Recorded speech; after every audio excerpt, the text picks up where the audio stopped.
जो बोर्ड है अभी समझ लो, ठीक है। ये स्मार्ट बोर्ड सप्लाई का एक डायग्राम है और इस डायग्राम के द्वारा ये समझाया जाएगा कि बोर्ड में सप्लाई किस तरीके से काम करती है, ठीक है।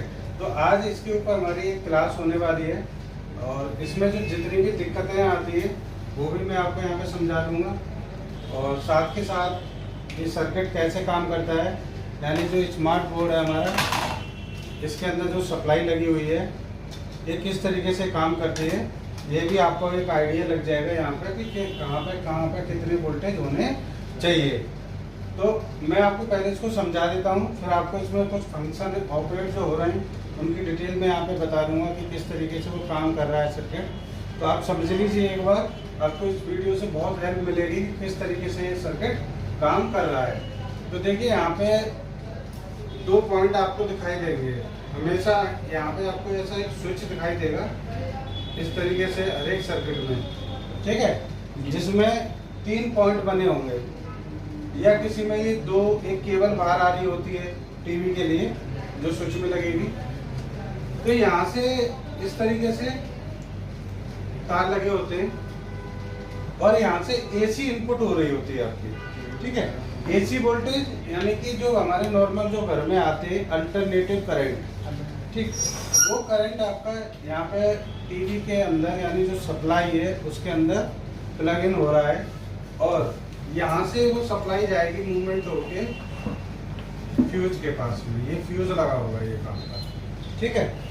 ये हर एक सप्लाई में आपको मिलेगा ही मिलेगा फ्यूज। फ्यूज का काम है, अगर कोई भी सप्लाई के अंदर कोई भी वोल्टेज बढ़ जाता है किसी भी कारण या एम्पेयर बढ़ जाता है, ठीक है, तो उस एम्पेयर से ये आगे की सप्लाई को प्रोटेक्शन देगा, ठीक है। यानी कि ये खराब अगर हो जाएगा, यहाँ से ये ओपन हो जाता है तो आगे सप्लाई नहीं जाएगी और आगे का पूरा सर्किट क्या होगा, सेफ हो जाएगा, ठीक है। तो आपको यहाँ पे ये फ्यूज को सबसे पहले आपको चेक करना है और चेक करने में इसकी अगर बीप मस्ट क्या है, बीप, तो बीप आनी चाहिए और बीप के बाद आपको जैसे आप आगे बढ़ेंगे इस पर यहाँ से होते हुए तो एक आपको यहाँ पर पीटीसी मिलेगा, ठीक है। इसको डिस्टॉर्शन कैपेसिटर भी बोलते हैं, ठीक है। इस कैपेसिटर का किस, अच्छा मैं आपको दिखा देता हूँ किस टाइप का होगा ये। दो ये येलो कलर का है, सॉरी ये पर्पल टाइप का कलर है, येलो भी मिल रहा है, ब्लैक में, ग्रे में भी मिल जाती है। तो ये आपको एक बॉक्स जैसा यहाँ पे दिखाई देगा, ठीक है। तो किसी किसी सर्किट में ये दो लगे होते हैं, जैसे एक यहाँ पे लगा है, एक यहाँ पे लगा है, यानी कि एक बीच में कॉइल और लगी होती है आपकी। इन दोनों का काम होता है कि वोल्टेज जो कम और ज़्यादा होते रहते हैं, जैसे एसी वोल्टेज है, कभी 210 हो गए, कभी 220 हो गए, कभी 225 हो गए, तो ये हो रहा है एक फ्लक्चुएशन यानी एक परिवर्तन। उस परिवर्तन को डाउन करना यानी उसको लेवल में लाना, वो होता है आपके डिस्टॉर्शन या पीटीसी कैपेसिटर का वर्क होता है, ठीक है। तो आपको मैं इसमें क्लियर हो गया होगा कि ये क्या काम कर रहा है। अगर ये खराब हो जाएगा, मतलब ये दोनों में से कोई एक भी खराब हो गया तो ये सर्किट आपका काम नहीं करेगा आगे, यानी ये क्या करेगा, पावर ड्रॉपिंग की प्रॉब्लम आ जाएगी यहाँ पे और ये सर्किट का सारी पावर उधर से लेके ग्राउंड में कर देगा और आपकी जो सप्लाई है वो कम हो जाएगी, तो आगे सर्किट काम करेगा ही नहीं, ठीक है। तो अगर आप इसको लगा दोगे तो अच्छी बात है, लेकिन अगर आप हटा दोगे तब भी आपका सर्किट आगे रनिंग मोड में आ जाएगा, ठीक है। अब बात करते हैं इस कॉइल की। देखो यहाँ पे ये जैसे आप यहाँ से निकलोगे चेक करके, तब यहाँ पे एक कॉइल पड़ेगी और इस कॉइल को बोलते हैं मैन चॉक कॉइल, ठीक है, मैन चॉक कॉइल, ठीक है।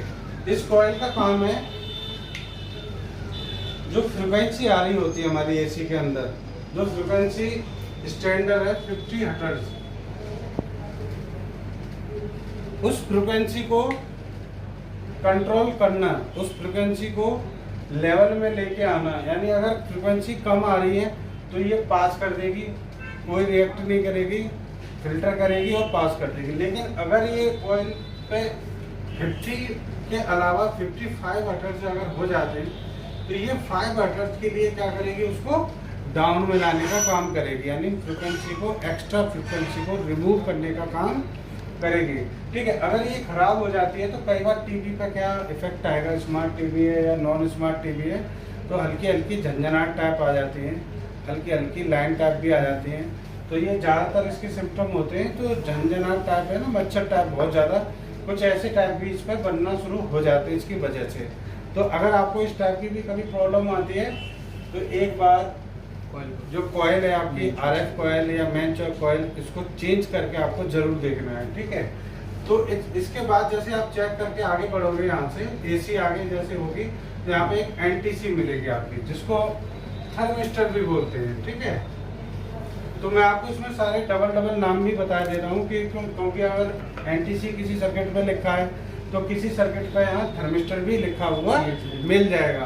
तो आपको ये दोनों नाम ध्यान रखने हैं। थर्मिस्टर का काम है लाइन को प्रोटेक्ट करना। ठीक है, जैसे ये लाइन लगी हुई है हमारी न्यूट्रल की, इस लाइन पर अगर कोई वोल्टेज आपका आ जाता है, ठीक है, या ड्रॉप होके आ जाता है, तो उस लाइन को यानी इस ट्रैक को प्रोटेक्ट करना वो इस थर्मिस्टर का काम है। कभी कभी ये पॉजिटिव लाइन में भी लगा होता है, ठीक, और मोस्टली ये नेगेटिव लाइन में भी देखने को मिल जाता है। तो यहाँ से लाइन जैसे अब देखिए, आपने यहाँ से देखा कि ये लाइन सीधे निकल के ब्रिज में एंटर कर रही है। ठीक है, यहाँ से ब्रिज क्या है, 4 डायोड मिला के, ठीक है, 4 डायोड मिला के, 4 डायोड मिलाएं तब जाके एक ब्रिज तैयार होता है। ठीक है, और इस ब्रिज का काम है उस AC वोल्टेज को, जो ये AC वोल्टेज यहाँ से निकल के यहाँ तक पहुँचा है, इसको DC में कन्वर्ट करना। ठीक है, देखिए अगर यहाँ पर DC में अगर ये कन्वर्ट नहीं होगा तो आगे का सर्किट जो काम नहीं करेगा।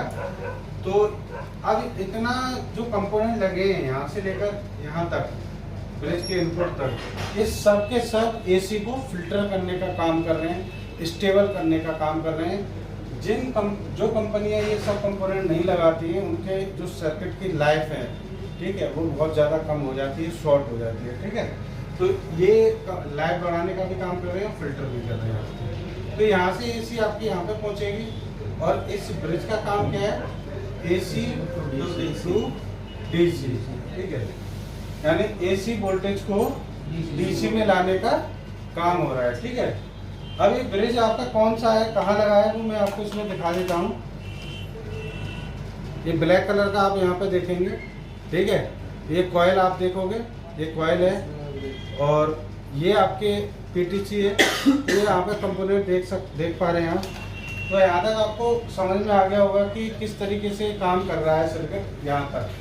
ठीक, अब इसके बाद इस ब्रिज में जब AC एंटर होगी तब होगा DC का आउटपुट। ये ठीक है, जब DC आउटपुट होगा तो आपको फाइनली ये सर्किट देखना है कि सही है कि खराब है। तब आप इस कैपेसिटर पे, इसको MFC भी बोलते हैं। ठीक है, अगर आपको कोई MFC बोले तो उसका मतलब है मेन फिल्टर कैपेसिटर। ठीक है, यानी ऐसा कैपेसिटर जो सप्लाई को, DC वोल्टेज को फिल्टर करने का और स्टोर करने का काम कर रहा है। ठीक है, तो ये यहाँ पे लगभग 450 वोल्टेज का, या किसी सर्किट में इससे ज़्यादा का भी लगा होता है, मतलब सफिशिएंट है 450 वोल्टेज का आपको मिल जाएगा। ठीक, अब ये जो प्लस का पॉइंट है, ये माइनस का पॉइंट है यहाँ पे। अब यहाँ के लिए अब आगे का प्रोसीजर क्या है कि हमें वोल्टेज जो है 28 और 12 ये वोल्टेज हमें रिक्वायरमेंट है एक स्मार्ट बोर्ड को चलाने के लिए। ठीक है, अब ये 28 वोल्टेज क्या करेंगे, बैकलाइट चलाने का काम करेंगे, और ये बोर्ड को चलाने का काम करेंगे। ठीक है, लेकिन उससे पहले ये बनाए कैसे जाएंगे, तो ये हर एक टीवी पे फार्मूला लागू होगा। आपको ये अगर इस मेथड को ध्यान में रख के चलोगे तो आगे कोई दिक्कत नहीं होगी, आपको 1% भी दिक्कत नहीं होगी।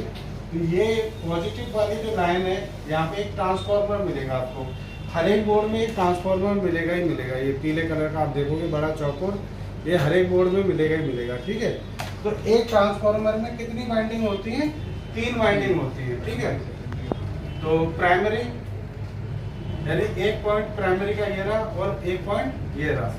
ठीक, ये प्राइमरी, और प्राइमरी के जस्ट सामने होता है ये सेकेंडरी, और प्राइमरी के बिल्कुल बगल में मिलेगी आपकी फीडबैक। ठीक है, तो तो ये पैटर्न हमें ध्यान में रखना है कि प्राइमरी में ज़्यादा गैप होता है, सेकेंडरी प्राइमरी के जस्ट सामने होती है और इक्वल गैपिंग में आती है, और जो फीडबैक है लेस गैपिंग में होती है, बट ये प्राइमरी के बगल में मिलेगी आपको बिल्कुल। ठीक, तो अब यहाँ से जो वोल्टेज है 300 वोल्टेज वो चल के आपका यहाँ से राउंड होके एक कॉइल के माध्यम से यानी ट्रांसफार्मर के माध्यम से ये मॉसफेट के ड्रेन पे आ जाएगा। ठीक है, अब ये क्यों आ रहा है ड्रेन पे? क्योंकि ये जो डीसी वोल्टेज है 300 वोल्ट से 320, इसको स्विचिंग करा के एसी में कन्वर्ट कराना है, जिससे कि हमें हमारे जो टीवी का बोर्ड का जो रिक्वायरमेंट वोल्टेज है वो मिल सके। ठीक है, तो वो कैसे मिलेगा? तो जब तक हम इसको स्विचिंग नहीं कराएंगे तब तक मिलना असंभव है। ठीक है, अब यहाँ पे जो वोल्टेज है इसको ड्रेन तक पहुँचाया जाएगा इस बाइंडिंग के द्वारा, और इस मॉसफेट की एक कंप्लीट रिक्वायरमेंट है जो पूरी की जाएगी। ठीक है, पूरी करने का मतलब है कि ड्रेन पे 300 वोल्टेज हमारे होने चाहिए, यहाँ पे प्लस वाले सोर्स को ग्राउंड करना पड़ेगा हमें। ठीक है, और गेट को लगभग, ठीक है, लेस देन या लगभग 1.2 के या 1 वोल्टेज से नीचे आपको इस पर क्या करने पड़ेंगे, वोल्टेज देने पड़ेंगे। ठीक है, अब वोल्टेज किससे दिए जाएंगे? वोल्टेज के लिए लगेगी एक आईसी। ठीक, वोल्टेज देने के लिए लगेगी एक आईसी। अब मॉसफेट को कंप्लीट रन कराने के लिए यानी इसके गेट को खोलने के लिए अब आईसी के लिए यहाँ से 2 ट्रैक आएंगे सप्लाई के। ठीक है, ये रजिस्टर लगेंगे, तो यहाँ से वोल्टेज आएंगे लगभग एक पिन पर आएंगे 1.5 वोल्टेज और एक पिन पर लगभग 3 से 4 वोल्टेज आएंगे यहाँ पे। ठीक, और आप यहाँ पर देखेंगे कि मैंने 8 पिन की आईसी लिया, ये किसी में ज़्यादा की भी हो सकती है, 6 पिन की भी हो सकती है ये। ठीक, तो यहाँ पे आप देखेंगे एक ट्रैक मैंने यहाँ से लिया हुआ है और एक ट्रैक मैंने ऊपर से लिया हुआ है। तो यहाँ से जो लिया है ये माइनस का है और ये प्लस का है, यानी ये एसी का लाइव है और ये न्यूट्रल है। ठीक है, तो ये दोनों में फीडबैक के लिए है कि लाइन एक्टिव, जो हमारी एसी लाइन यहाँ से हमने लगाया है, पिन लगाई है इसकी, तो यहाँ पे ये आईसी को पता होना चाहिए कि बिजली कम आ रही है यानी कि पावर कम आ रही है या ज़्यादा आ रही है या एक्यूरेट चल रही है या नहीं चल रही। तो उसके लिए आप देखोगे कि ये डिटेक्ट होता है यहाँ से फीडबैक के लिए। तो एक आपका नेगेटिव डिटेक्ट होगा और एक यहाँ से पॉजिटिव, यानी कि जो आपकी सप्लाई है एसी डिटेक्शन, इसको बोलेंगे एसी डिटेक्ट। इसके लिए आपके कई 1-2 मेगा के यहाँ से रेजिस्टेंस लगेंगे जो लगभग 1 वोल्टेज के आसपास यहाँ पे ले जाएंगे, और ये तो आपका ग्राउंड होता ही है। ठीक है, नेगेटिव है यानी कि ये न्यूट्रल है, तो ये तो अर्थ हो गया आपका। तो ये डिटेक्ट होगा, तब आईसी यहाँ से निकाल के आपको वोल्टेज 1.2 देगी। ठीक है, अब जब इस पर 1.2 मिल जाएंगे, यहाँ 300 मिल जाएंगे, ये ग्राउंड हो गया, तब यहाँ की जो सप्लाई है ये पूरी फ्लक्चुएट होके यहाँ पे आएगी, यानी कि अंदर रोटेट होके यहाँ पे आ जाएगी और इसके बाद यहाँ पे टकराएगी। देखो मॉसफेट कैसे काम करता है, ये सप्लाई आएगी यहाँ से, गेट खुलेगा तो ये यहाँ से यहाँ टकराएगी सप्लाई। ठीक है, तो यहाँ से जैसे टकराएगी तो ये फिर एक जंप लगेगी और यहाँ से फिर वापस कैपेसिटर की ओर चली जाएगी, फिर कैपेसिटर से फिर इधर आएगी। तो ये इतनी फास्ट प्रोसेस होती है कि यहाँ पे ना फ्रिक्वेंसी बनना शुरू हो जाती है। क्या बनना शुरू हो जाती है? फ्रिक्वेंसी। ठीक है, तो समझ में आ रहा होगा आपके कि फ्रिक्वेंसी कैसे बनती है, डीसी टू एसी कैसे चलता है, और इसी प्रक्रिया को बोलते हैं स्विचिंग होना। ठीक है, स्विचिंग होना यानी कि ऑन ऑफ होना, यानी कि वोल्टेज को कन्वर्ट करना। अब जब यहाँ पे वोल्टेज बनेंगे यानी कि स्विचिंग होगी, तब यहाँ सबसे पहले ये इलेक्ट्रॉन मूव होके आएंगे फीडबैक वाइंडिंग में। ठीक है, क्योंकि सबसे नजदीक यही है, तो जो वाइंडिंग सबसे नजदीक होगी उसी में सबसे पहले क्या आएंगे, इलेक्ट्रॉन मूव होंगे। तो यहाँ पे आपके लगभग 12 से 16 वोल्टेज हमें मिल जाएंगे पहले। तो ये 12-16 वोल्टेज हमें मिल जाएंगे। एक छोटा सा 50 वोल्टेज का एक कैपेसिटर लगा होता है, 50 वोल्ट का एक कैपेसिटर है, और वोल्टेज मिलेंगे लगभग 12 से 16। ध्यान रखना 12 से 16। अगर यहाँ वोल्टेज नहीं बन रहे हैं तो यहाँ पर स्विचिंग आपकी नहीं हो रही है, क्लियर है। ठीक, अगर यहाँ पर स्विचिंग होगी तो यहाँ वोल्टेज मिलेंगे, लेकिन हाँ आपको एक बार ये डायोड भी चेक करना है। तो ये हो सकता है यहाँ स्विचिंग हो रही हो और डायोड ओपन या लीकेज या शॉर्ट हो जाए तो आपका काम यहाँ पर नहीं होगा, यानी कि यहाँ पे वोल्टेज हमें जो मिलने चाहिए थे वो नहीं मिलेंगे। तो आपको यहाँ पे एक बार डायोड भी चेक कर लेना है, कैपेसिटर खुला या चटका नहीं होना चाहिए, वो कंडीशन चेक करनी है। तो आपको यहाँ पे पहले वोल्टेज मिलेंगे, वहाँ पे मिल रहा है या नहीं मिल रहा है वो मैटर नहीं करता अभी, लेकिन यहाँ पे जरूर मिलेंगे आपके, अगर स्विचिंग हो रही है तो। ठीक है, अब यही वोल्टेज आपके आईसी पे आएगा एक फीडबैक कि हाँ स्विचिंग होना शुरू हो गई है, वोल्टेज बन चुके हैं, और आईसी पे 12 वोल्ट अगर आ रहे हैं तो 12 वोल्ट आईसी पे जाएंगे तो आईसी को इंडिकेशन मिल जाता है कि हमें जितना काम हमें करना चाहिए उतने वोल्टेज हम पे आ गए, और वो अपना काम उसी हिसाब से स्टेबल रखेगी। ठीक है, अगर वोल्टेज कम आएंगे जो रिक्वायरमेंट है तो यहाँ पे आईसी क्या करेगी, इस गेट को और ज़्यादा ओपन करेगी, स्विचिंग और तेज कराएगी, और उसके बाद यहाँ पे आउटपुट को बढ़ाया जाएगा, यानी कि आउटपुट को एकदम मेंटेन में लाया जाएगा। ध्यान रखना है इस बात। ठीक है, तो आईसी की सप्लाई यहाँ पे आ गई, ये दोनों एक्टिव हो गई, फीडबैक आ रहा है, गेट पे पावर जाएगी, ग्राउंड आईसी को मिलना ही मिलना है। इसके बाद जैसे यहाँ से इलेक्ट्रॉन्स कंप्लीट होंगे तब यहाँ से इलेक्ट्रॉन्स मूव होंगे इधर। ठीक है, मूव तो वो चारों तरफ ही होते हैं, लेकिन सबसे पहले क्या है कि वो बाइंडिंग पास है तो वो पहले कैच कर लेती है वोल्टेज को। ठीक, वो थोड़ी दूर है तो वो उसके पास थोड़ी लेट पहुंचते हैं, और ये बहुत ही नैनो सेकंड का फर्क रहता है। अब जैसे ये सेकेंडरी इस इलेक्ट्रॉन्स को कैच करेगी तो यहाँ पर जितने वोल्ट की ये बाइंडिंग बंधी हुई है, जब आपने सुना होगा ट्रांसफार्मर जैसे 12 वोल्ट का, 18 का, 6 का, 24 का, तो इसका मतलब है जो आउटपुट बाइंडिंग है उस हिसाब से टर्न्स बंधी हुई है कि वो इलेक्ट्रॉन्स को उतना ही एब्जॉर्ब करें जितनी आवश्यकता है। ठीक है, तो यहाँ से 28 वोल्टेज आपके, अच्छा ये डायोड लगा है एक आपका, यहाँ से आउट होगा, और ये डायोड क्या करेगा, इसको डीसी। अब ये डायोड कौन से लगे हुए हैं आप यहाँ पे देख सकते हैं कि एक डायोड आपका इधर से लगा हुआ है ऐसे, और एक डायोड इस तरीके से लगा हुआ है। तो इसके अंदर इसको बोलते हैं डबल डायोड। ठीक है, क्या बोलेंगे, डबल डायोड। अब ये क्या कर रहा है कि 2 पिनों से एसी लेगा और एक बीच वाली पिन से, यानी इस वाले पिन से डीसी को आउटपुट में निकाल के दे देगा आपको। तो जब ये डीसी वोल्टेज यहाँ से निकलेंगे, ठीक, तो यहाँ पे कॉइल और एक कैपेसिटर जो लगा हुआ है लगभग 110 या वोल्टेज का, लगभग 110-120 वोल्टेज का ये कैपेसिटर लगा होता है। ठीक, तो आपको यहाँ पे ये कैपेसिटर लगा हुआ मिलेगा, और यहाँ पे 28 वोल्टेज आपको निकल जाएंगे। अच्छा, कोई टीवी अगर 32 इंच का है तो यहाँ पे 24, 22, 28, 32, अगर इससे बड़ा टीवी है 40-42 इंच का है तब भी 32 तक चले जाते हैं। इससे ऊपर है तब ये वोल्टेज बढ़ने की यहाँ पे संभावनाएं रहती है।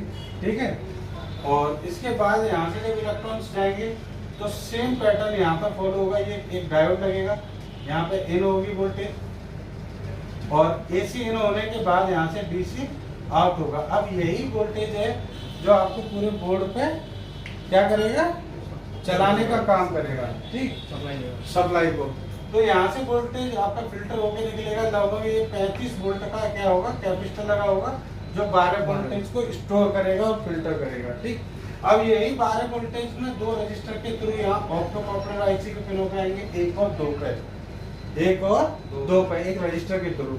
अच्छा, कभी कभी यहाँ पे एक 431 नंबर की एक आईसी भी लगी होती है जो फीडबैक लेने का काम करती है। ठीक है, तो यहाँ से ये फीडबैक लेगी इधर, और यहाँ से ये आपका आउटपुट होके आईसी पे आ जाएगा कि आउटपुट में भी आपका सब कुछ एक्यूरेट, यानी कि बराबर आउटपुट हमें मिल रहा है।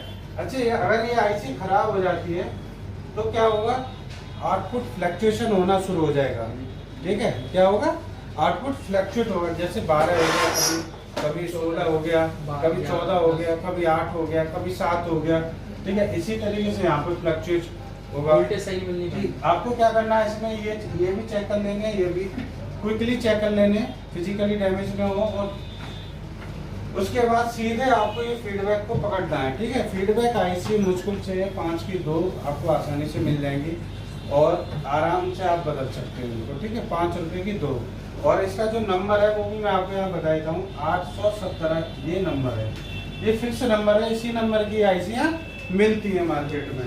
अब आपको यहाँ पर मैं कुछ चीज़ें बता देता हूँ। जैसे ये वोल्टेज क्या काम करेगा, 28 वोल्टेज बैकलाइट ऑन के लिए है, ठीक है, यानी कि ये बैकलाइट को चलाने का काम करेगा, जो टीवी के पीछे एक लाइट और रोशनी जिससे पिक्चर दिखाई जाती है। 12 वोल्टेज यहाँ से जो निकाल रहे हैं ये आपके बोर्ड के लिए है, ठीक है, जो बोर्ड को चलाने का काम कर रहे हैं, जिससे आपके स्टैंड बाई वोल्टेज बनेंगे, फ्लैश आईसी के वोल्टेज बनेंगे, कोर आईसी के वोल्टेज बनेंगे, ठीक है, एलवीडीएस यानी पैनल के वोल्टेज जाएंगे। तो सारा कुछ आपका इस पर निर्भर है, इस पर बैकलाइट का पूरा निर्भर है, ठीक है। अब यहाँ से एक तीसरे नंबर पे ये जो ट्रैक मैंने आपको बताया था, ये एसी डिटेक्ट का है, एसी डिटेक्ट माइनस, ठीक है। माइनस का मतलब जो न्यूट्रल पॉइंट है वो न्यूट्रल सही आ रहा है या नहीं आ रहा है, वो आईसी को भी आइडिया होना चाहिए, तब उसके बाद में काम होगा, ठीक। अब इसके बाद एक एसी